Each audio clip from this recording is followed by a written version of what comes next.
التوجہ الحق کہ اس کی مدد سے اس کے ذریعے سے پھر بندے کی توجہ ہر وقت اللہ کی طرف مبذول رہتی ہے۔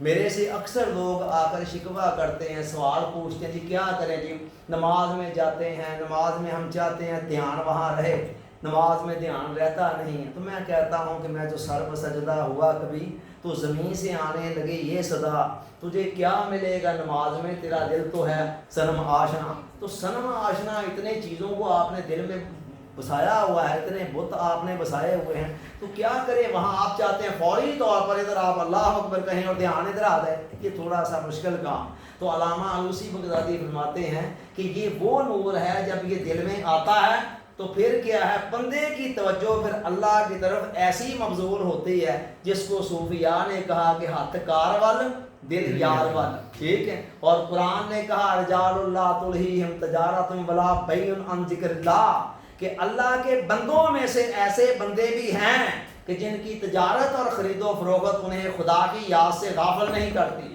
اور دوسری جگہ فرمایا اللہ جینا یذکرون اللہ قیاما وقعودا وعلی جنوبہم، کہ وہ کھڑے ہیں تب خدا کو یاد کرتے ہیں، بیٹھے ہیں تب خدا کو یاد کرتے ہیں، اور لیٹے ہیں تب خدا کو یاد کرتے ہیں۔ اور تین ہی حالتیں ہوتی ہیں انسانی لائف کے اندر، بندہ یا کھڑا ہے یا بیٹھا ہے یا لیٹا ہے۔ اس کا مطلب یہ ہے کہ ہر حال کے اندر خدا کی یاد ان کے دل میں سمائی ہوتی ہے۔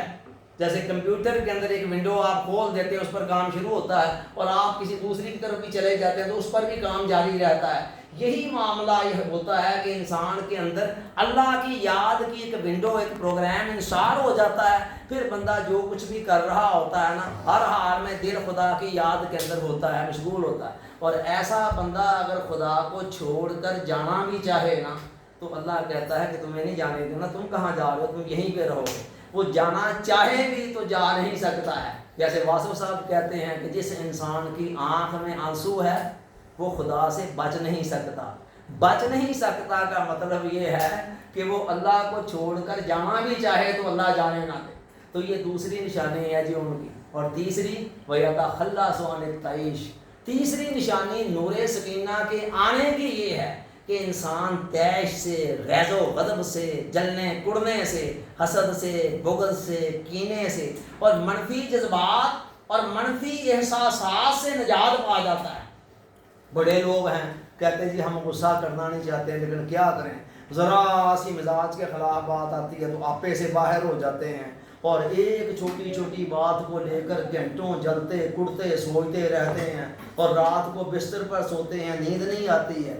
وجہ کیا ہے؟ ابھی اندر کی دنیا خالی ہے، ویران ہے، اور ایک جملہ کوئی بولتا ہے اور ہمارے تن من کے اندر آگ لگ جاتی ہے۔ جب اندر یہ نور سکینہ آ جاتا ہے نا تو پھر باہر کے حالات بندے کی من کی دنیا پر اثر انداز نہیں ہوتے، پھر من کا سکون قرار ہر قسم کے حالات کے اندر قائم دائم رہتا ہے۔ ہمارے اوپر پھر حالات تو ایسے آ سکتے ہیں، اللہ والوں پر مشکلات نہیں آتی ہیں، انبیاء پر، اولیاء پر، صلحاء پر نہیں آتی ہیں، لیکن وہ اندر کی دنیا کے سکون اور قرار کو ڈیمیج نہیں کرتی ہیں، خراب نہیں کرتی ہیں۔ جیسے واٹر پروف گھڑی، اب تو خیر گھڑیوں کا رواج ہی کم ہو گیا، موبائل نے آ کر گھڑیوں سے ویسے ہی بے نیاز کر دیا ہے۔ ذرا چند سال پیچھے جا کر دیکھیں نا، سننے میں آتا تھا جی یہ واٹر پروف گھڑی ہے۔ واٹر پروف گھڑی کا مطلب کیا کہ اس کو آپ پانی میں بھی پھینک دیں تو پانی کے اندر جا کر بھی پانی اس کے اندر انٹر نہیں ہوگا۔ سیم یہی معاملہ ہوتا ہے کہ بندہ مومن کے ساتھ کہ جب دل کی دنیا کے اندر یہ نور سکینہ آیا ہوتا ہے تو پھر باہر کے حالات ان کو سٹریس نہیں دیتے ہیں، انگزائٹی میں مبتلا نہیں کرتے ہیں، ٹینشن نہیں دیتے ہیں، پریشانیاں نہیں ہوتی ہیں، ماضی کے پچھتاوے نہیں اور فیوچر کے اندیشے نہیں ہیں۔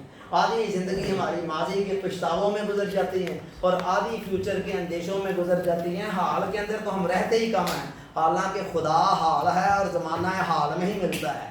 جس نے بھی پایا، مولانا روم نے فرمایا ماضی و مستقبل پردہ ہے خدا است، ماضی بھی خدا سے حجاب اور فیوچر بھی خدا سے حجاب۔ خدا کہاں ہے؟ وہ زمانہ حال میں پریزنٹ ہے، اس لیے کہ اللہ کی بارگاہ میں ماضی ہے ہی نہیں ہے اور اللہ کی بارگاہ میں فیوچر کوئی بھی نہیں ہے۔ جیسے ایک رائی کا دانہ میرے ہاتھ کے اوپر رکھ دیا جائے، میں بیاں کروں تو اس کو دیکھ رہا ہوں، اسی طرح اللہ ماضی کو بھی ایگزیکٹلی اسی طرح دیکھ رہا ہے جیسے حال کو دیکھ رہا ہے، اور فیوچر کو بھی اسی طرح دیکھ رہا ہے جیسے حال کو دیکھ رہا ہے۔ تو خدا زمانہ حال میں ہے اور حال میں ہی ملتا ہے. اور حضرت ابو حنیف صوفی برکت علی صاحب رحمۃ اللہ علیہ, کسی نے نام سنا ہوگا, مقالات حکمت ان کی 30 جلدوں پر مشتمل ہے. اس کے اندر فرماتے ہیں کہ اللہ حال ہے اور حال میں ہی ملتا ہے, اور کہتے ہیں حال میں رہنے والا صاحب حال ہوتا ہے اور با کمال ہوتا ہے. جب انسان حال میں رہنا شروع کرتا ہے, اور حال میں کب رہتا ہے, جب یہ نور سکینہ انسان کے اندر آ جاتا ہے. تھوڑا سا آگے چلیں اب علامہ اسی